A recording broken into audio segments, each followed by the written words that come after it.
o slide. Tá certo. Tá perfeito. Então tá Professor, na tela inteira? Faz um favor. Fecha lá aquela janelinha do Skype que tá ali aparecendo do lado. E? Isso. Uhum. Isso, agora perfeito. Agora tá ótimo. Então, primeiro, obrigado pela oportunidade, Maria Tereza. E foi legal também, né? Porque nesse momento de pandemia que a gente está passando por tanta coisa difícil, também concentrar para fazer uma apresentação de alguma coisa que a gente gosta é bem importante, né? E tentar, como vocês já bem disseram, fazer com que mais pessoas gostem de plantas, né? Então, acho que é um objetivo em comum nosso, né? E ver a apresentação da Vera foi muito bom, porque essa parte para mim também, né? Acho que para você também, que a parte do campo é a parte que eu mais gosto, né? Isso da gente aprender no campo a reconhecer os grupos, as vegetações, que tipo de planta ocorre em cada lugar, né? A variação morfológica que pode ter se ela está num lugar mais sombreado, mais ensolarado. Então, assim, foi muito legal, porque faz tempo que a gente não consegue fazer campo. Então, são momentos muito marcantes na nossa vida de biólogo. Eu queria, então, falar sobre evolução floral nas angiospermas, né? E daí nisso, como esse assunto específico num contexto de perspectivas de pesquisa em botânica. Né? Então, que as angiospermas são as plantas que a gente tem mais contato no dia a dia, né? Quando a gente pensa em planta. E daí as flores são as estruturas que a gente normalmente mais tem contato com as plantas, né? Então agora aqui é um roteirinho, né, dos assuntos que eu vou abordar. Então, assim, qualquer coisa, se alguém quiser perguntar, pode falar, tá? Durante a apresentação. Então, vou falar de sinapomorfias de angiospermas, né? São características que surgiram nesse grupo específico. Como que é uma estrutura de uma flor típica, um pouco sobre a grande diversidade morfológica, né, de formas que tem nas flores, um pouco sobre a origem das angiospermas e da estrutura chamada flor, que grupos estão relacionados às angiospermas, né, possivelmente. Aqui um pouco sobre o histórico de como as pessoas, né, os pesquisadores tentaram caracterizar as flores, a flor ancestral, né, a primeira flor, possíveis inovações-chave das flores e a relação delas com a diversificação nas angiospermas. Aqui tem duas flores bem diferentes, né? Parece até um ETzinho essa amarela aqui em cima. Essa daqui tem um nectário bem diferente também. Então, para falar das angiospermas, é um grupo muito diverso, né? Cerca aí de 400 mil espécies, mais de 90% das plantas que têm embrião, né, das chamadas embriófitas, e é um grupo extremamente diverso. As principais sinapomorfias, né, então características que são comuns a esse grupo, né, a principal é a existência de flores, né, que é uma estrutura complexa, formada por várias partes, daí dentre elas a gente tem estames com 2 pares de sacos polínicos, a formação de carpelos e frutos também, só existe isso nas angiospermas, óvulos que têm 2 tegumentos, né, 2 camadas de proteção, também isso só tem em angiospermas. Algumas delas perderam um desses tegumentos, né, alguns grupos perderam ao longo da evolução, mas isso de ter 2 tegumentos é característico de angiospermas. Os gametófitos, né, eles são reduzidos, né, eles não são grandes igual grandes no caso das briófitas, né? A formação de endosperma, né? Não existe endosperma 3N em outros grupos. E aqui, de anatomia, tem elementos de tubo crivado e células companheiras no floema. Isso também é exclusivo de angiospermas. E, assim, esse nome que a gente dá para o grupo, né, ele tem a ver com um outro fenômeno que é anterior, que é chamada angiovolia, que seria os óvulos encerrados numa urna. E daí isso que a gente chama da formação do carpelo. Então aqui os óvulos eles estão, né, por exemplo, na parede de uma folha, né, de uma lâmina carpelar, e daí ela é fechada e os óvulos então ficam inseridos dentro dessa lâmina foliar, dentro desse carpelo que a gente chama. Então esse fenômeno é chamado angiovolia. Daí os óvulos, quando eles se desenvolvem, eles são chamados sementes, então é angiospermia. Então, de óvulos encerrados numa urna, a gente tem uma condição de que são as sementes encerradas numa urna, né? Já que as sementes são os óvulos desenvolvidos. E daí, essa característica única das angiospermas conferiu o nome ao grupo, né? Que a gente divide em gimnospermas e angiospermas, né? Para as fanerófitas. Porque nas gimnospermas os óvulos eles não ficam fechados dentro de uma urna, né? Dentro de um carpelo. Então, isso é a característica básica. Tá? Tudo bem? Qualquer coisa, se alguém quiser comentar, é só abrir o áudio e falar, tá bom? Tá perfeito.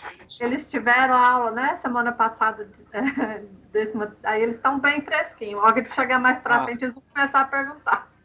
Legal. Não, também para saber,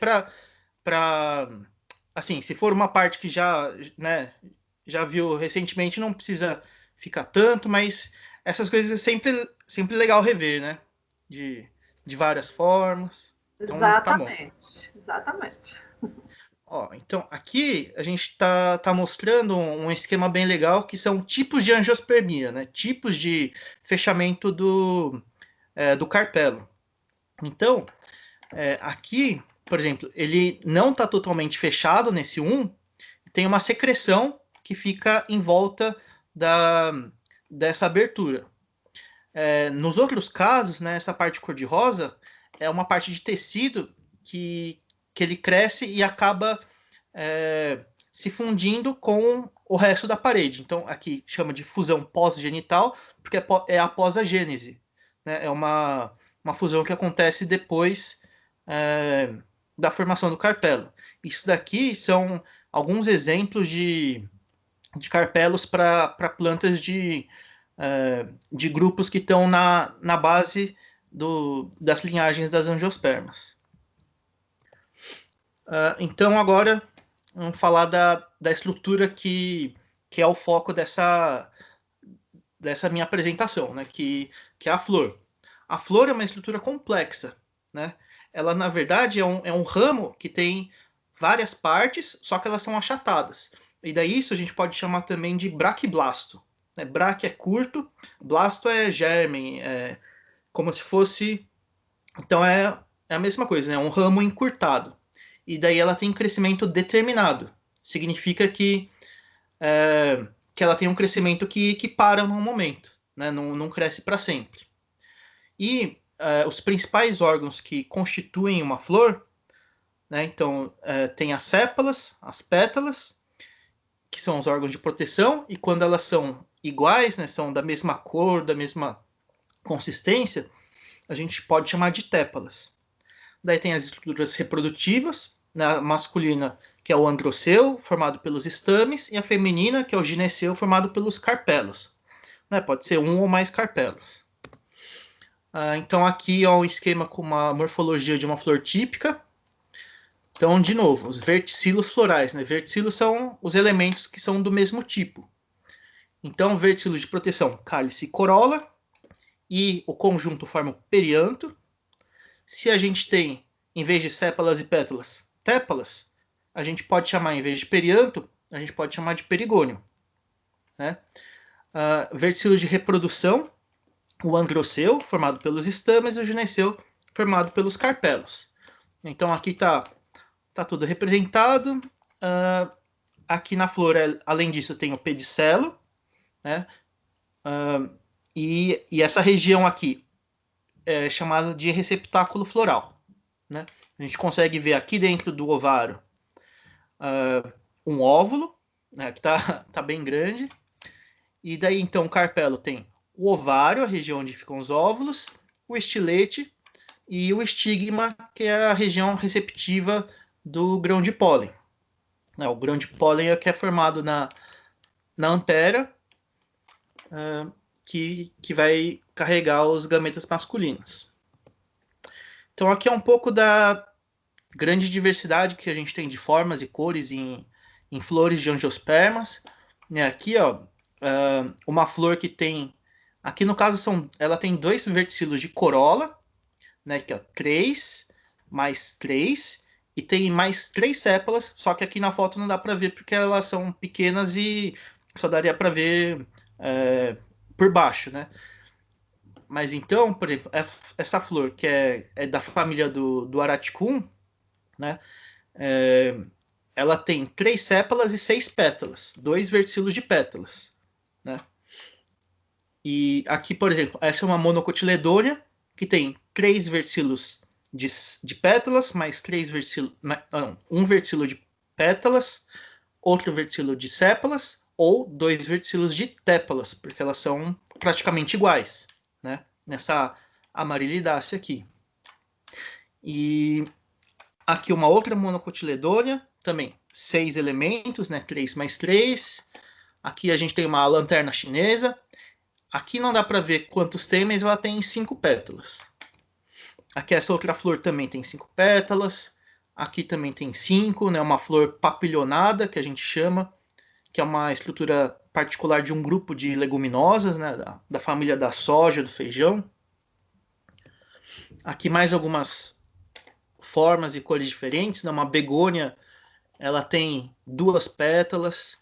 Aqui o ovário da flor feminina dá para ver bem, né? Ele é alado. Aqui a flor masculina, né? Que não tem o ovário aqui embaixo. Na flor feminina, a parte do estilete e estigma, ela mimetiza a parte dos estames. Então, é nisso que acaba sendo polinizado. Porque o polinizador está procurando o estame para pegar o pólen, mas acaba com isso se enganando e sendo enganado e daí ele acaba polinizando a flor feminina. Aqui uma flor tubular de rubiácea, né, da família do café, com 6 pétalas, e aqui elas são fundidas. Aqui uma orquídea, né, também tem 3 pétalas mais 3 sépalas. Aqui uma florzinha de arruda, né, aqui no caso 4 pétalas e 4 sépalas. Aqui é uma flor muito legal, né, ele é de uma estrutura bem complexa, da família Apocynaceae. Esse gênero chama Oxypetalum, né, e tem uma estrutura bem diferente, bem complexa. A gente vai falar um pouquinho dela depois. Outras estruturas, além da flor, que podem ajudar na atração, né, de polinizadores, são as brácteas e bracteolas. Aqui no caso da buganvília, né, a flor é essa parte verde. E assim, a bráctea a gente tem para várias espécies de várias cores, né? Aqui nesse caso é meio lilás, mas tem vermelha, né? Tem de outras cores. E ela é que faz parte, que desempenha o papel de atração maior, né? Então é uma bráctea, é uma estrutura protetora acessória à flor, né? E no caso da buganvília, o perianto, né, é monoclamídeo, significa que ele é composto só por um dos verticilos de proteção. Normalmente são só sépalas, né? Então, em vez de ser sépala e pétala, tem apenas um verticilo. Aqui na inflorescência do camarão, isso daqui tudo que está amarelo, que chama mais atenção, são brácteas. A flor em si é branca e ela fica meio escondida. Só que daí o arranjo total da inflorescência faz com que ela seja bem chamativa. Um outro ponto importante em relação à evolução das flores é a simetria, né? Em quantos planos a gente consegue dividir uma flor. a gente tem três situações básicas. Quando a simetria é chamada actinomorfa, quer dizer que você consegue dividir em vários raios diferentes e sempre vão ser iguais. Então ela tem mais de um plano de simetria. É chamada simetria actinomorfa ou radial. Se a gente consegue dividir em apenas um único plano, tendo duas metades iguais, né, é chamada de simetria bilateral ou zigomorfa. Né? Aqui essa flor, a gente consegue dividir só aqui no meio e daí a gente tem duas partes iguais. Né? Na actinomorfa não, a gente pode dividir várias vezes, vão ser iguais. E há um grupo de flores menor, assim, né, em menor quantidade, que a gente não consegue dividir, não consegue traçar nenhum plano em que tenha simetria. Né? Então aqui são flores muito modificadas, aqui é no caso de uma cana da Índia, e não tem jeito. Se a gente cortar de um jeito, cortar de outro, nunca um lado vai ficar igual ao outro. Né? Ela tem peças muito diferentes, não existe nenhum plano de simetria. Aumentando um pouco a complexidade das flores, a gente tem um exemplo muito legal que é a flor do maracujá. Né? Não sei se todo mundo já abriu uma flor de maracujá para ver. Né? Ela tem essa estrutura, né, que normalmente chama de coroa da flor do maracujá. Né? Tem uma estrutura que eleva o gineceu e o androceu. Tem uma parte aqui embaixo que é onde fica guardado o néctar. É uma estrutura bem complexa e ela tem uma coevolução, né, uma evolução conjunta muito forte com o polinizador, que são abelhas de vibração. Então, a morfologia da flor, normalmente, né, em muitos casos, tem a ver com o polinizador com que ela está associada. Então, aqui é uma flor de frente de uma espécie de maracujá, e aqui é um corte longitudinal que a gente consegue ver, né? Aqui brácteas, sépalas, pétalas, aqui a corona e o androceu e o gineceu aqui em cima. Algumas coisas de curiosidade, né? As menores flores estão nesse grupo de aráceas, né? Que antigamente era uma família à parte, mas tem esses representantes aqui do gênero Lemna, por exemplo. Então, isso tudo aqui é o corpo inteiro da planta. Ela normalmente não é dividida em várias folhas, né? Aqui parece que cada coisa é uma folha, mas cada uma é um corpo da planta e dentro dela aparece a flor. Então, ó, aqui a gente tem um estame, outro estame, e aqui tem a pontinha do estigma, né? O gineceu tá aqui, o resto do gineceu tá aqui embaixo, ele fica enfiado dentro desse corpo taloso. Né? Então, são plantas aquáticas, muito pequenas. Tem, normalmente, o que separa é quantidade de raízes que podem ser formadas, daí dá para separar os gêneros. São plantas muito pequenas. Aqui é um outro exemplo de planta bem pequena, que é da família Podostemaceae. Né? Antigamente até confundiam elas com musgos, né? Com briófitas, porque elas são muito pequenas, só que ela dá flor. Né? A flor é bem reduzida, mas aqui também ó, a gente tem a parte masculina e a parte feminina dela. Então, isso daqui é uma flor, isso aqui é outra flor. E são plantas aquáticas também, normalmente dão em corredeiras de rios. E do outro lado a gente tem as maiores flores do mundo, que é desse grupo chamado, né, desse gênero chamado Rafflesia, né, da família Rafflesiaceae, e tem flores dessas, né, e elas são de florestas tropicais na Ásia. Né, o diâmetro da flor pode chegar a mais de 1 metro. Né, e imagina, né, tudo isso aqui é uma flor só. E que é chamada de flor cadáver também, né? Porque ela é polinizada por mosca, então tem um cheiro muito, muito ruim, forte, que acaba atraindo. E aqui do lado é um botão floral, né? Ainda não está desenvolvido. Agora a gente vai falar um pouquinho sobre inflorescências que parecem com flores, né? Que é um caso típico da família Asteraceae, na família das compostas, na família do girassol. Então, ó, aqui é como veria a inflorescência do lado de fora. Se a gente pegar uma única, daí a gente pega aqui por dentro. Se a gente pegar uma única flor, é isso que está aqui na direita. Não, tem estigma, os estames eles são fundidos entre si, né, que a gente chama de sinânteros. A corola esse laranja mais escuro. O ovário está aqui embaixo, essa coisa fininha branca. O cálice nas Asteraceae normalmente ele é modificado, né? Ele parece um monte de sedas e é chamado de papos, porque daí quando essa flor virar um fruto, esse papos ajuda na dispersão. É igual o dente de leão, né, que voa fácil com vento, dessa família também, né? Só alguns exemplos, igual o girassol não tem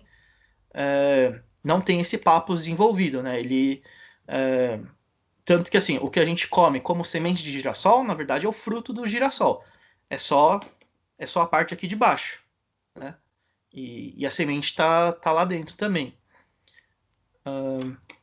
Aqui o que faz parecer com que assim, o arranjo da inflorescência, que é chamada capítulo, fica parecendo que tem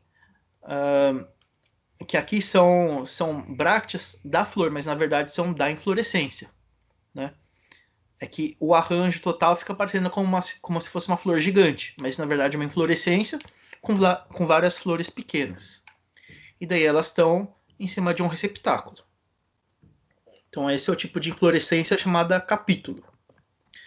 Outra inflorescência que eu queria destacar também é específica do gênero Euphorbia, né? E é uma inflorescência chamada ciátio, que é do bico de papagaio. Então, por exemplo, né, isso tudo que a gente vê é um conjunto de inflorescências, né? E assim, aqui tá uma inflorescência separada, um ciátio separado. Que assim, essa parte vermelha que é bem destacada é uma bráctea, né, ou ciatófilo, que chama também, nesse caso, que é a bráctea do ciátio. E serve para atração. Normalmente tem um nectário extrafloral junto. E aqui a gente tem várias flores, só que flores reduzidas. Tem uma flor feminina no meio e várias flores masculinas ao redor. Só que o que acontece? Em vez de serem estames, são flores masculinas que são extremamente reduzidas. Então a flor inteira só sobrou estame. Então ela é uma flor. É uma flor, só que ela só sobrou a parte do estame nela. Então aqui uma flor masculina representada, e a gente sabe que é uma flor que não é um estame apenas porque tem uma articulação. A gente consegue ver o pedicelo e o estame em si. A mesma coisa para a flor feminina. Então ela tem uma flor no meio, né, aqui, e daí aqui a gente tem o ovário, estilete, né, que é dividido em 3, e daí os estigmas também divididos. Então essa é a estrutura dessa inflorescência chamada ciátio, né, que é característica do gênero Euphorbia. Falando um pouquinho sobre o androceu, então também ele pode ser modificado, né, tem alguns grupos igual nas ninféias, né, que o estame é laminar, que ele parece uma folha que tem as estruturas com grão de pólen, né? E daí até outros casos que o estame tá bem dividido em o que é a antéria e o que é o filete, né? Então, por exemplo, aqui são estames falcados em Melassomataceae. Aqui a parte que é chamativa nessa inflorescência são os filetes dos estames, né? A parte vermelha são os filetes que são muito compridos. Opa. Aqui a abertura longitudinal, né, rimosa. só para dar alguns exemplos, né, de aberturas típicas de estame. Aqui é por um poro, né, poricida, e aqui é no caso da família do abacate, de Lauraceae, que ela abre como se fosse umas janelinhas, né, e é uma deiscência bem característica desse grupo, né, são poucas famílias que têm esse tipo de abertura das anteras. O gineceu também pode modificar bastante, que ele pode ser súpero, quando não tem nenhum elemento fundido a ele. Se os outros elementos ao redor eles estão parcialmente fundidos, a gente chama de gineceu ovário semi-ínfero. E quando o ovário ele está totalmente imerso no restante das outras peças florais, a gente chama de ovário ínfero. A gente não consegue destacar o ovário do restante das peças florais. Aqui é um corte transversal de uma flor de quaresmeira, e a gente consegue ver que tem 5 lóculos, né? Só que em cada lóculo tem uma projeção aqui no meio e fica parecendo, né, dá uma falsa impressão que tem outra divisão, mas na verdade é uma expansão daqui do centro que chegou até a parede aqui do lóculo, né? E aqui a parte branca são ainda os óvulos. Professor, Então o gineceu... Oi? deixa eu ver se eu entendi. No caso aqui são só 5 ovários ali. Ovários não, 5 óvulos. 5 lóculos. Lóculos, isso. Isso. Uhum. Ok. Né? Então, aqui, por exemplo, em relação a como que os carpelos estão fundidos, né, o carpelo, a parte feminina, a gente pode ter os carpelos um livre do outro. Então, uma flor pode ser unicarpelar, aqui no caso da direita, né? Um carpelo, lóculo é a parte interna dele, onde ficam os óvulos. Então, a gente chama de gineceu unicarpelar, unilocular. Ele só tem um lóculo com os óvulos, né? Se tem mais de um carpelo, eles podem ser fundidos entre si ou podem ser livres entre si. Então, aqui no caso, quando eles são livres entre si, a gente chama de gineceu apocárpico. Então, aqui a gente tinha um único carpelo, aqui a gente tem 3, só que eles não são fundidos, né? Então, aqui são 3 carpelos e cada carpelo tem o seu lóculo, né? Então, é o gineceu apocárpico. Se, em vez disso, eles fossem fundidos, a gente chama de gineceu sincárpico, que é o caso aqui da quaresmeira. Né? Tem 5 carpelos, 5 lóculos, e os carpelos estão fundidos. Né? As paredes de cada carpelo estão fundidas às paredes do carpelo do lado.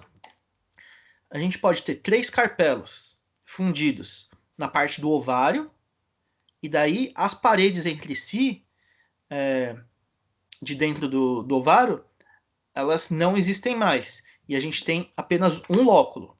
Então, tricarpelar, unilocular.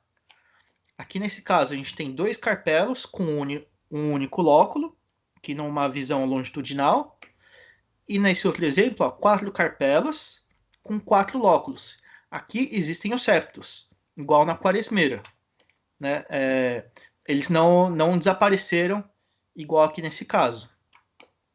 Tá? Então, aqui tem 4 carpelos e 4 lóculos.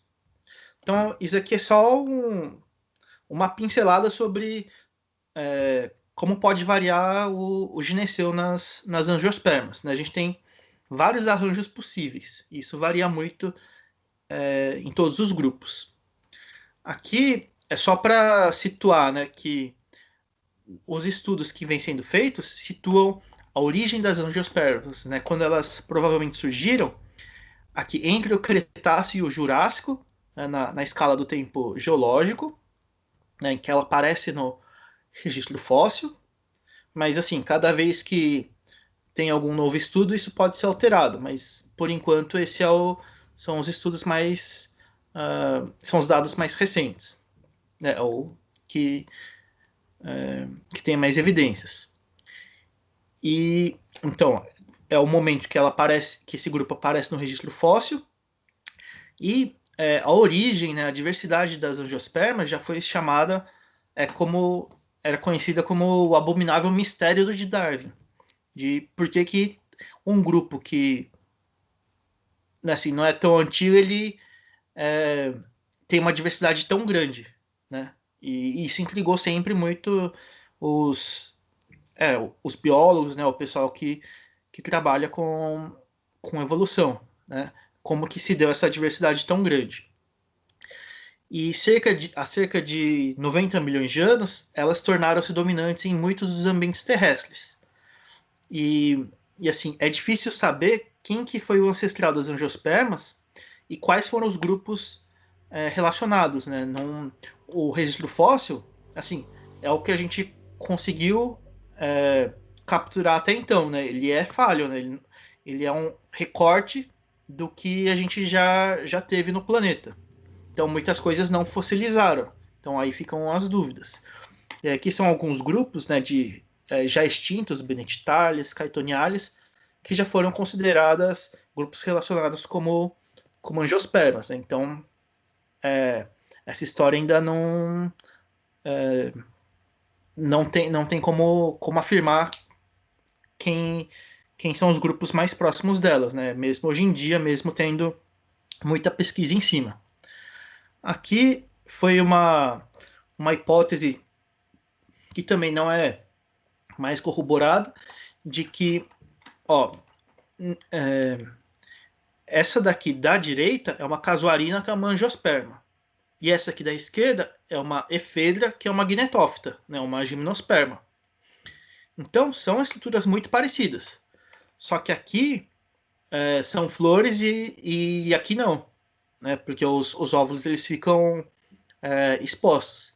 Então, essa teoria antófita, ela advoga que as gnetófitas, né, esse grupo de gimnospermas em que está o gênero Ephedra, seria o grupo irmão, né? Seria o grupo mais relacionado às angiospermas. Mas isso já não, hoje em dia foi refutado, né? Com estudos moleculares e de vários outros tipos, isso não, essa hipótese foi abandonada. Aqui também, né? Teve durante um bom tempo esse gênero aqui, Arquifructus, né? Que também é um fóssil. Ele era tido como ancestral das angiospermas, né? Ele tinha aqui, ó, carpelos separados no ápice, estames mais aqui embaixo. Era, acho que uma planta aquática, umas folhas divididas. E, assim, hoje em dia acham que é um grupo, é um fóssil de um grupo mais recente, né? Não estaria na base, na formação das angiospermas. É um grupo que não existe mais, mas só tem no registro fóssil. Então, algumas teorias sobre como seria a primeira flor, né? Isso sempre intrigou muito os botânicos. Então, antes de existir várias técnicas moleculares, né, que hoje em dia são muito úteis para fazer vários tipos de estudos, os pesquisadores eles propunham teorias, né? Como será que era a estrutura? Então, tem essa teoria, né, chamada do euanto, né, da flor verdadeira, quer dizer isso. Então, seria uma estrutura de eixo simples, bissexuada, né, com parte feminina e masculina na mesma flor. Os apêndices seriam espiralados, potencialmente homólogos, né, de mesma origem dos estróbilos daqueles grupos lá de fósseis, Cicadales e Benedictales. Assim, não precisa se ater os nomes, né? É só o que eu quero mais com isso é que a gente veja os padrões, né? Como tiveram umas teorias e como as pessoas imaginaram a estrutura da flor. E então, para esse pessoal da teoria do Euanto, as primeiras flores eram semelhantes a uma flor de magnólia, né? Que é essa daqui da foto. Outra teoria é que seriam flores bem pequenas, com muitos eixos, né, flores unissexuadas, só com gineceu, só com androceu. e possivelmente homólogos aos estróbilos de coníferas e ignetófitas. Daí aqui são alguns grupos que têm flores semelhantes. Né? Aqui eram hipóteses, né? Eram possibilidades que as pessoas lançavam de como que deveria ter sido as primeiras flores. Daí, com o advento da sistemática molecular, né? Assim, e pensando que essa história da gente estudar o DNA, que hoje em dia está assim, a técnica está mais fácil, né? Só um negócio que é muito cara, né? Para ter os reagentes. Mas ela fornece muitos elementos, muitos dados. Só que isso a gente junta com o que a gente consegue de morfologia, de anatomia, de química, e tudo isso é importante para conseguir entender como os grupos, aqui no caso de angiospermas, né, essas plantas estão relacionadas. Isso serve para todos os tipos de seres vivos. Né? Então, isso aqui é uma árvore filogenética, isso mostra como que cada grupo está relacionado com o outro.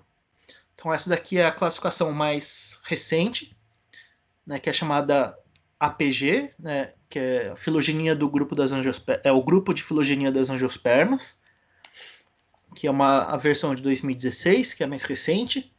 Então, a gente tem esses grupos aqui que chamam grado ANA, ANA porque são as iniciais das ordens, né? Amborelalis, Nymphalis e Austrobailealis. Os nomes são complicados, mas não precisa se ater a eles. Mas é que daí cada um aqui forma a primeira letra para sigla aqui, né? Para ANA. E a gente chama esse grupo de grado porque cada um, a gente chama aqui que Amborelalis é o grupo irmão de todas as outras angiospermas. Né? E assim, eles não formam um grupo único, esse grupo chamado ANA. Eles, aqui, ó, Amborelalis sai com uma linhagem, depois tem todas as outras plantas. Daí, Nymphalis se separa de todas as outras, e assim com Austrobailealis também. Daí, quando a gente quer chamar esse grupo ANA, a gente chama de grado, porque isso indica que elas não são. Não é um grupo monofilético, elas não estão. Elas não têm um ancestral comum só delas. Né? No caso de quando isso acontece, a gente chama de clado, né? É um outro termo. Então, chamar de grado ajuda nessa hora, né? Que facilita a nomenclatura. Então, a gente tem essas linhagens. Tem gente que chama de linhagens basais também, porque elas são as que surgem primeiro na filogenia. Outros grupos aqui importantes são Magnolídeas, daí Chlorantales, que é um grupo pequeno, Monocotiledôneas, um grupo bem importante dentro das angiospermas, Ceratophyllales e aqui as Eudicotiledôneas. O tamanho de cada um desses triângulos é mais ou menos o tamanho da diversidade de espécies que tem em cada linhagem. Então, por aqui, por essa imagem, a gente consegue ver que Eudicotiledôneas é o maior grupo. Né? E assim, antigamente a gente falava de monocotiledôneas e dicotiledôneas, né? Pelo número de cotilédones, né? Que é aquela estrutura que tem na semente. Então, monocotiledôneas tem um cotilédone, e as antigamente chamadas dicotiledôneas tinham 2. Só que daí, com esses estudos, né, moleculares, de bioquímicos antes também, os pesquisadores viram que as plantas que têm 2 cotilédones, elas não formam um único grupo, elas não são monofiléticas. Porque, ó, tirando as monocotiledôneas aqui, por exemplo, essas daqui também têm 2 cotilédones, aqui também, e as eudicotiledôneas. Então, não tem como separar as angiospermas em apenas 2 grupos. Né? Aqui seria dicotiledônea também, aqui também, aqui também. Então, teve que separar um pouco mais. Então, esse grupo coeso ficou chamado de eudicotiledôneas, e aqui esses outros grupos são conhecidos pelos nomes das ordens mesmo, né, de representantes delas. Daí, falar um pouquinho, só mostrar a cara dessas primeiras linhagens, Amborella tricópoda é uma única espécie, né, dessa família que ocorre na Nova Caledônia, né, no Pacífico. As flores são separadas, né, aqui a flor masculina e aqui uma flor feminina. E os elementos, eles são indistintos de sépalas e pétalas e são espiralados. Os estames são laminares, né, e o gineceu é apocárpico, né, que os carpelos são separados entre si. Então, essa espécie, Amborella tricópoda, dos representantes viventes hoje em dia existentes das angiospermas, ela representa o grupo irmão, né? Ela é o grupo irmão de todas as outras angiospermas. Né? Foi a primeira linhagem a se separar. Depois a gente tem o grupo de ninfeales, que a gente tem as ninféias. As flores são bissexuadas, actinomorfas. O perianto, né, com sépalas e pétalas verticiladas. Muitos estames. E é legal que a gente vê essa gradação nos verticilos dos estames. Então tem esses laminares sem nada de antera, daí esses laminares, mas daí já apresentando anteras férteis, até essas que parecem com flores de eudicotiledôneas. Então tem essa gradação na estrutura dos filetes. E o gineceu é sincárpico, né? É bem, parece uma laranja aqui, né? Mas é um gineceu bem diferente, com placentação chamada laminar. Ela fica ao longo do lóculo inteiro. São plantas aquáticas, né? Aqui também, mais por curiosidade, né? Austrobaileia também é uma única espécie, Austrobaileia scandens, que ocorre só em florestas da Austrália. Na Austrália não, Nova Zelândia? E não, na Austrália. São flores bissexuadas, actinomorfas. Aqui, ó, esse estame, como que é? Ele é laminar, parece uma pétala, só que a antera onde tá aqui no meio. Né? Então é um exemplo bem legal de um estame que é laminar. O gineceu é apocárpico também, cada carpela é separado. E assim, aqui eu vou mostrar alguns estudos sobre essa busca, né, de como seria a flor ancestral. Então aqui tem esse trabalho de 2 pesquisadores, que é reconstruindo a flor de angiosperma ancestral e as suas especializações iniciais. Né? E quais seriam os caracteres ancestrais e as especializações nessas flores. Então, para esses pesquisadores, né, comparando várias flores, eles falam que teria mais de 2 verticilos, na série de tépalas e estames. Se a filotaxia floral for verticilada, os verticilos são trímeros, muitos carpelos livres, daí que são selados por secreção, né, igual aquele primeiro exemplo que a gente tinha mostrado lá quando estava falando de fechamento de carpelo. O estigma amplo, um único óvulo por carpelo, e aqui algumas incertezas que eles encontraram, né? Será que as flores eram unissexuadas ou bissexuadas? Se a filotaxia floral era verticilada ou espiralada? Perianto diferenciado ou indiferenciado?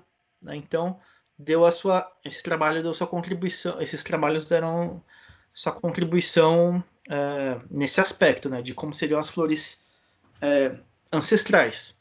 E aqui é um artigo de 2017 em que um conjunto de pesquisadores, né, eles fizeram um workshop, acho que em 2013, e daí eles fizeram um grande banco de dados, né, e, bom, esse artigo chama Flora Ancestral das Angiospermas e sua diversificação inicial. Então, eles pegaram 27 caracteres florais e fizeram, né, compilaram esses caracteres para um conjunto enorme de angiospermas. E aí aqui, por exemplo, ó, o que está em amarelo e azul é o caráter do sexo da flor, né, se é bissexuada ou unissexuada. Então, eles pegaram 27 caracteres para um conjunto enorme de plantas, fizeram análises estatísticas e daí eles chegaram a um resultado de como seria essa flor ancestral. Né? fazendo modelagem matemática também. Então, seriam flores bissexuadas e actinomorfas, com mais de 2 verticilos, com 3 elementos de perianto cada verticilo, né, tépalas indiferenciadas, mais de 2 verticilos de 3 estames livres cada, e mais de 5 carpelos livres. Olhando à primeira vista, parece um pouco com flor de magnólia, né, ou uma flor de grimes, que é um outro gênero também das angiospermas ditas basais. Mas assim, é um estudo interessante, né? Não dá para falar a flor ancestral era desse jeito, mas é um jeito de usar um grande conjunto de dados, modelagem, somando a toda essa história de estudo sobre morfologia de angiospermas. Então é um trabalho bem interessante e não é o ponto final, né? É mais um tijolinho na construção desse tipo de trabalho, né? Dessa área. E aqui também, mais um trabalho dessas duas pesquisadoras, são principais tendências na evolução floral. Também é bem legal, vou mostrar aqui alguns dos resultados delas. Então aqui tem a filogenia das angiospermas e meria é o número de elementos, né? Então, ó, aqui na coluna A é a meria e aqui ela está variando, né? O azul claro é variável, essa cor aqui é de azul trimeria, então 3 elementos, dimeria 2 elementos, pentameria 5 elementos. Então, por isso a gente pode ver aqui que nas eudicotiledôneas, né, nas centrais aqui, onde está o girassol, por exemplo, a rosa, a maioria é de flores pentâmeras. Aqui no grado aqui da Ana, por exemplo, a meria é variável. Então, com isso a gente consegue ver alguns padrões, né? Nas monocotiledôneas, quase tudo são flores trímeras, né, com 3 elementos. Aqui, B, a filotaxia. Não, é verticilada normalmente nas monocotiledôneas e nesse grupo aqui de eudicotiledôneas.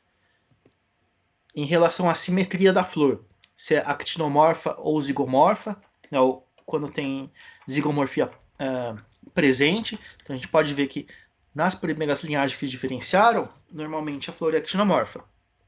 Mas não quer dizer que isso não seja uma característica que pode retornar, né? Aqui, né, por exemplo, nesses grupos tem flores actinomorfas de novo. E aqui no caso é zigomorfia presente, porque pode ter actinomorfa e zigomorfa também. O que essa separação indica é que nesses grupos aqui cor-de-rosa não tem flor zigomorfa. Isso é um dado importante e legal também, né?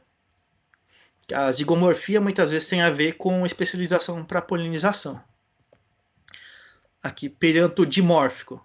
Se ele tem 2 tipos de perianto, né? Se tem sépalas e pétalas diferentes. Então a gente consegue ver aqui que o verde escuro, as sépalas e pétalas são bem diferentes. E aqui tem transição. Então a gente consegue ver alguns padrões.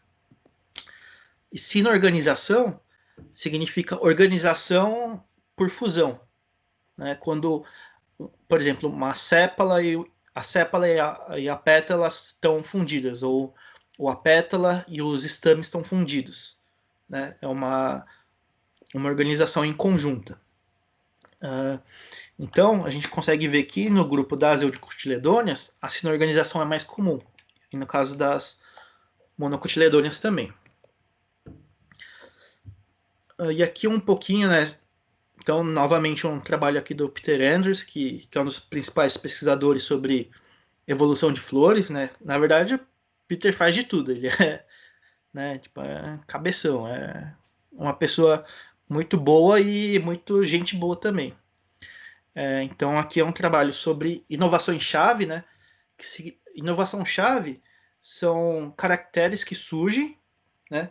Que permite que tenha uma radiação e um sucesso de um determinado grupo.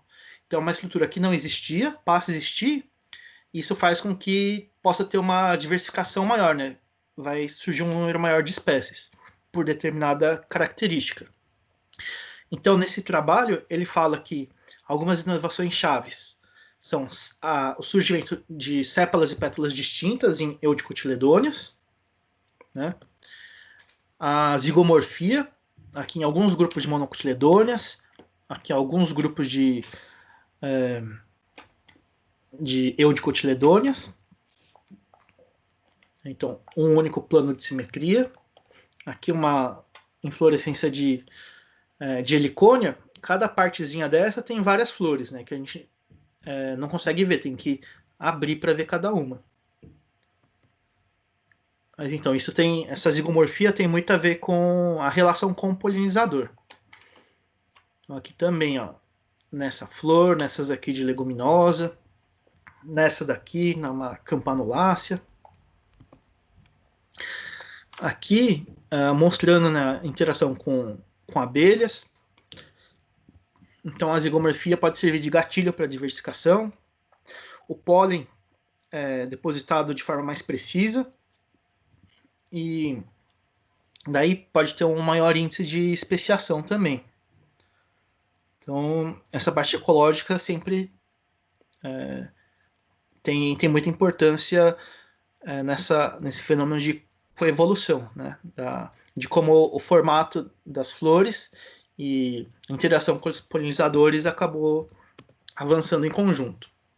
Outra inovação-chave é a simpetalia, quer dizer que as pétalas são fundidas entre si. Aqui são 5 pétalas que elas estão fundidas e só aqui no ápice que a gente consegue ver os lobos. Aqui uma flor de São João,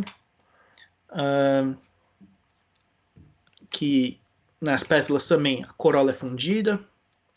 A sincarpia, né, os carpelos fundidos em monocotiledôneas e dicotiledôneas. Aqui a gente vendo alguns esquemas. Aqui uma flor de clúsia.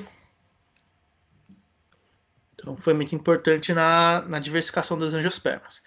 Daí, aqui sobre a sinorganização, né? Associação e integração de órgãos independentes em uma estrutura complexa. Então, ele mostra algumas tendências evolutivas, com geralmente fusão de órgãos, e com isso pode gerar novas funções. E uma pré-condição que eles viram para, né, que o Peter Enns estudou nisso, ele disse que a filotaxia verticillada pode ser uma pré-condição para o surgimento dessa sinorganização nas flores. Então, ó, aqui ela está mais ou menos espiralada e aqui a gente vê como ela está em verticilos e alguns deles podem ser fundidos. E 2 exemplos que ele usa nesse artigo são as flores tanto de Apocynaceae, do grupo das Asclepiadoides, né, que é uma eudicotiledônea, e flores de orquídeas, que é o representante de monocotiledônea. Então, como tem várias partes, aqui eu não vou explicar, porque também acho que já falei muito, mas assim, a estrutura é bem complexa, né? Tipo, uma parte da pétala é fundida com... Não, uma parte do gineceu é fundida com uma parte do estame. É tudo bem legal, assim, até depois vocês quiserem dar uma olhada melhor. Tudo muito bem... São estruturas muito legais, né? E como elas estão acopladas, como a interação ocorre com o polinizador. E aqui, uma estrutura interessante que tem nesses 2 grupos é o polinário, né? O grão de pólen, em vez de ele ficar livre, né, a massa de grão de pólen, e dele se soltando sozinho, ele nesses 2 grupos, né, de Apocynaceae, Asclepiadoide e Orchidaceae, ele tá organizado em umas massas de pólen. E daí cada bolinha dessa é chamada polínia, aqui no caso também, né? Assim, elas são parecidas, mas a origem é diferente, né? A função delas é a mesma, né? De dispersar de forma mais eficiente o grão de pólen. Elas têm o mesmo nome, mas o tipo de estrutura a origem é diferente. Então tem menor desperdício no transporte do pólen e muito pólen consegue ser depositado no estigma. Então aqui em flores de Apocynaceae, né, como que são os polinários, né, cada saquinho de pólen é chamado polínia e a estrutura como um todo é chamada polinário. Então, aqui 2 polinários de Apocynaceae e aqui um polinário de Phalaenopsis, né? Uma orquídea. E como ele fica... É que aqui é uma abelha que já está em coleção entomológica, né? Ela tá... Coitada, já está com um alfinete aqui nela. Mas aqui está o polinário grudado nela, né? Então tem toda uma estratégia, né? O tempo que ela leva de uma flor para outra, daí esse polinário começa a secar, daí quando ela chega em outra flor ele já está apto a passar para o estigma. Então são histórias muito, muito bonitas de polinização nesses grupos. Daí, agora eu queria falar rapidinho sobre dois temas que a professora Maria Tereza tinha pedido para falar com vocês. Um é sobre grupos de identificação botânica, né? Que no Facebook. Então, assim, tem vários grupos. E eu vou dar só um exemplo do DetWeb, que eu ajudo a organizar, que tem vários dos taxonomistas que trabalham na Flora do Brasil que estão participando também. E é uma forma de interação online também, né? E da Flora do Brasil 2020, a professora Vera já deu a explicação para vocês, né, de como foi histórico, mas aí eu vou querer falar só mais algumas coisinhas também, tá? Então, sobre o DetWeb, então, é um grupo de identificação de identificação de plantas ou de outros grupos que a gente criou faz agora 9 anos no Facebook, e começou meio assim, despropositado, assim, né? Era mais um grupo de amigos que eram da pós, né? Quem criou foi o Pedro Viana, da UFMG, hoje em dia ele está em Belém, né, no Museu Guild, como pesquisador lá. E daí o pessoal lá em Belo Horizonte falou, vamos fazer um grupo, e na verdade era assim, né? De plantas que não sabia o que era, daí normalmente a gente faz isso, né? Ou no laboratório, ou a gente manda e-mail. Isso no dia a dia, né, dos taxonomistas, né? Quando a gente não sabe o que é uma planta, a gente tenta correr chave, tenta ver o que é, pergunta para um amigo, né? E daí mandar isso online para outras pessoas verem foi mais um grupo desse tipo, né? E foi legal que acabou unindo as pessoas e com isso a gente consegue contatar especialistas de diferentes grupos que às vezes por e-mail, que é um formato mais formal, sei lá, se a gente não conhecer, a gente fica com vergonha, né, de falar com a pessoa. Então, pela internet, às vezes fica mais fácil. Então, aqui só um exemplo, né, que teve um membro do grupo, o Luciano, postou essas fotos, né, daquele gênero que a gente já mostrou, Oxypetalum. Ele pôs a Apocynaceae, pôs de onde era, e pôs a data das fotos que ele fez. E daí nos comentários, né, aqui, daí, por exemplo, uma pessoa marcou a Ana Farinácio, e ela é especialista nesse gênero, né? Ela trabalhou com esse gênero no doutorado dela, então, tipo, a pessoa que mais conhece desse gênero é ela. Então, isso é legal também, se a gente tem o respaldo de quem estuda o grupo, a identificação tem mais confiança. Né? E daí, por exemplo, aqui, o Adriano falou, já coletei, acho que é o Oxypetalum strictum. Daí o Luciano, que postou a foto, falou, vou olhar, obrigado. Porque assim, muitas vezes isso aqui é um chute, né? Se a gente não é, igual nesse caso a Ana, que estudou, sei lá, faz uns 20 anos que ela estudou Oxypetalum. Ela, só de ver uma foto dessa espécie, ela já fala, é espécie X. Mas por quê? Porque ela já está estudando essas espécies há muito tempo. Então daí que ela falou, concordo com o Adriano. Então ela confirmou a identificação dele.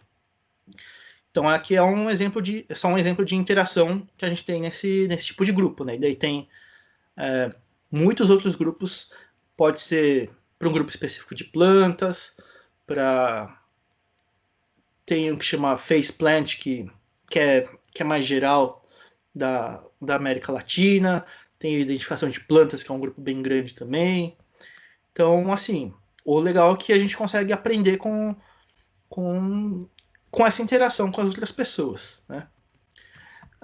Sobre a Flora do Brasil, aqui é só para mostrar o layout da página, né?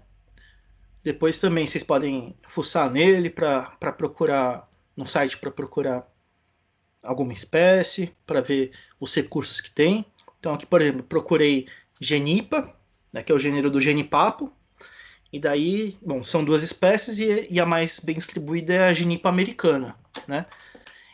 E daí, então, a gente tem fotos, pode ter aqui a forma de vida, aqui uma descrição curta e uma descrição chamada descrição livre, que dá para pôr uma coisa mais completa.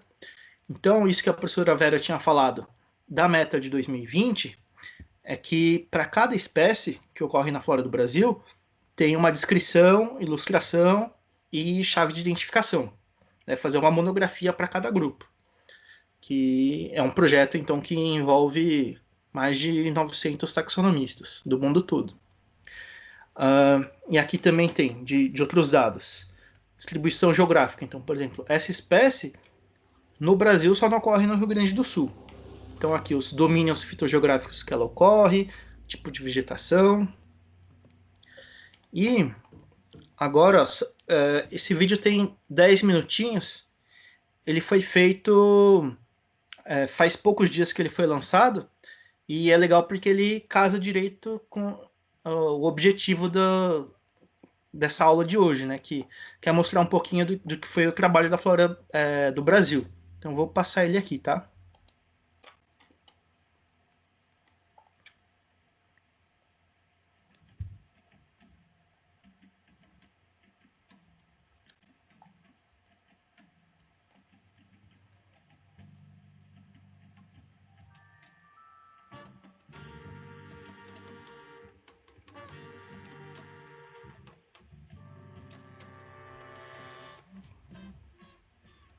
Um dos grandes atrativos do nosso país é sua beleza natural, e as plantas que naturalmente vivem aqui, ou seja, a flora brasileira, sempre fascinou a humanidade por sua beleza e diversidade.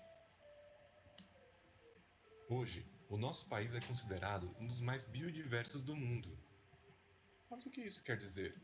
Isso quer dizer que o Brasil é lar, além dos seus mais de 210 milhões de humanos, de uma grande parte de todas as espécies vegetais e animais conhecidas do mundo. Mas quantas espécies de plantas, algas e fungos são nativas do Brasil? E como sabemos disso? Ao invés de falar apenas um número, vamos te contar a história por trás dele. Vamos voltar para 1992, na Eco 92, quando, preocupados com as ameaças à biodiversidade, os países membros das Nações Unidas criaram a Convenção da Diversidade Biológica, CBD em inglês. 10 anos depois, os países signatários dessa convenção adotaram um plano para a conservação especialmente voltado para plantas, chamado Global Strategy for Plant Conservation, GSPC. Esse plano de ações é composto por 5 objetivos e 16 metas, que deveriam ser cumpridas até 2020, e sua principal visão é que, sem plantas, não há vida. Para cumprir a meta 1, elaborar e dar acesso irrestrito para floras online de todas as espécies conhecidas, em agosto de 2008, o Ministério do Meio Ambiente designou o Jardim Botânico do Rio de Janeiro para coordenar o inventário de plantas, algas e fungos do Brasil, e produzir a lista de espécies da flora do Brasil para 2010 e a flora do Brasil 2020 para 2020. Com o objetivo ambicioso de ser concluído em apenas 2 anos, o projeto da lista de espécies da flora do Brasil teve início em 2008. Assim, 413 taxonomistas, que são cientistas especializados em reconhecer, nomear e classificar os organismos, em uma força-tarefa, revisaram todos os nomes de plantas, algas e fungos já citados para o Brasil. Em maio de 2010, foi lançado o website da lista de espécies da flora do Brasil, de livre acesso, e assim alcançamos a primeira meta da estratégia global. Além do site, foi lançado um livro impresso, o Catálogo de Plantas e Fungos do Brasil, com quase 41 mil espécies, sendo que quase metade delas são exclusivas do território brasileiro. Essa sistematização dos dados também permitiu que mostrássemos que o Brasil é o país com maior número de espécies de plantas vasculares catalogadas. Também foi possível ver como todas as espécies de plantas estão distribuídas em cada bioma brasileiro: Amazônia, Cerrado, Caatinga, Mata Atlântica, Pantanal e Pampa. E isso é muito importante, porque saber a distribuição de uma espécie é o primeiro passo para políticas públicas de conservação e de uso sustentável. Além disso, esse conhecimento ajuda a criar e gerir melhor nossas unidades de conservação. Bom, a primeira meta foi atingida, então era hora de olhar para frente e ver como realizar a Flora do Brasil 2020. Para um cientista descrever uma espécie nova, ela deve ser coletada, prensada, seca e guardada em algum museu como registro. No caso dos botânicos, esse museu se chama herbário. Esse material que ele utilizou para descrever a espécie nós chamamos de material tipo. Assim, cada nome de uma espécie tem um material tipo associado. E o estudo desse material é essencial para o trabalho que realizamos. Várias plantas brasileiras foram descritas por botânicos estrangeiros, principalmente nos séculos XVIII e XIX, e os materiais estão guardados em museus fora do Brasil. Como fazer então para que todos os especialistas de cada família de plantas tivessem acesso a esse material? Para conseguirmos isso, o governo brasileiro em 2010, por meio do Conselho Nacional de Desenvolvimento Científico e Tecnológico, indicou o Jardim Botânico do Rio de Janeiro como coordenador do projeto Reflora, resgate histórico e herbário virtual para o conhecimento e conservação da flora brasileira, que abrigaria imagens em alta resolução desses materiais de plantas brasileiras que estão guardados nos dois maiores herbários do mundo, do Museu de História Natural de Paris, na França, e do Jardim Botânico de Kew, na Inglaterra. Além disso, a coleção do nosso herbário do Jardim Botânico do Rio, que é a maior coleção brasileira, também seria digitalizada.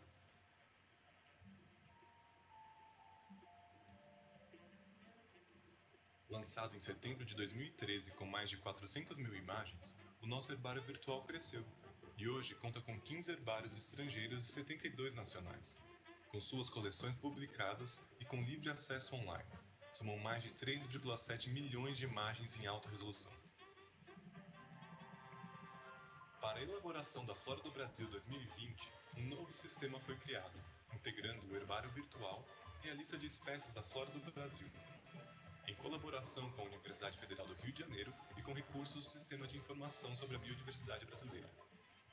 Foi criado então um novo módulo dentro do sistema online do Reflora, com novas funcionalidades e campos de informações sobre as espécies.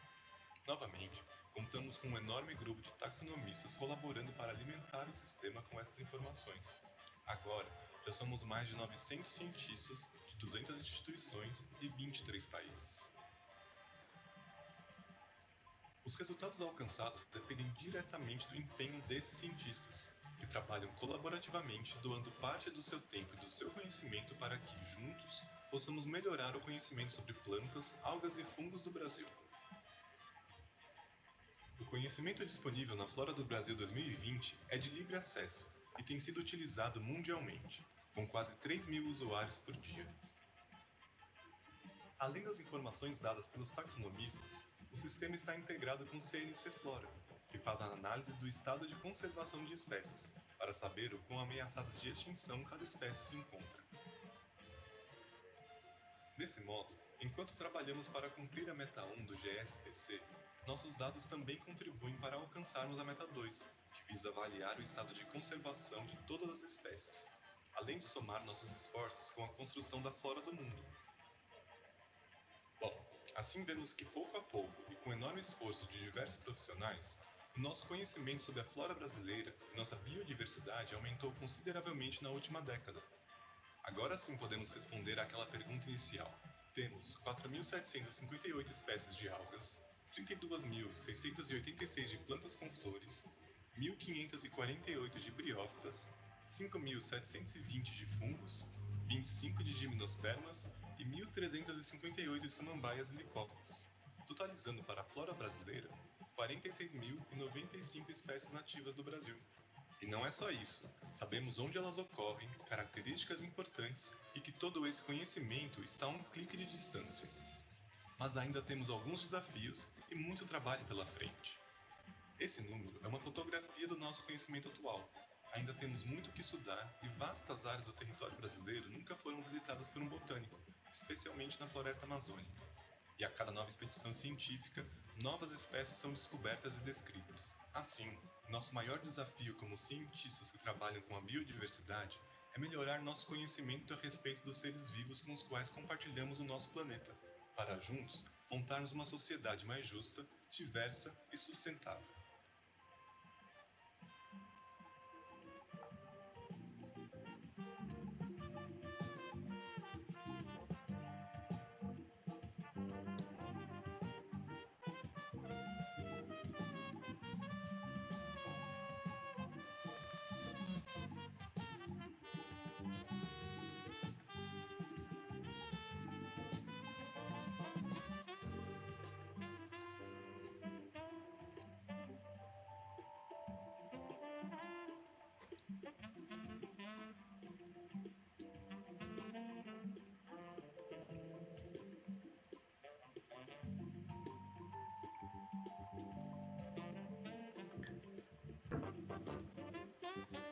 Então aí tem o nome dos mais de 900 botânicos que trabalharam e continuam trabalhando nesse projeto, né? Tem aí, vai ter aí o nome da professora Maria Tereza, da professora Vera, aí também, né? Tem várias pessoas. Então isso é legal, é um trabalho, é um projeto, é o maior projeto de biodiversidade que existe no momento, né? De trabalho em grupo sobre biodiversidade.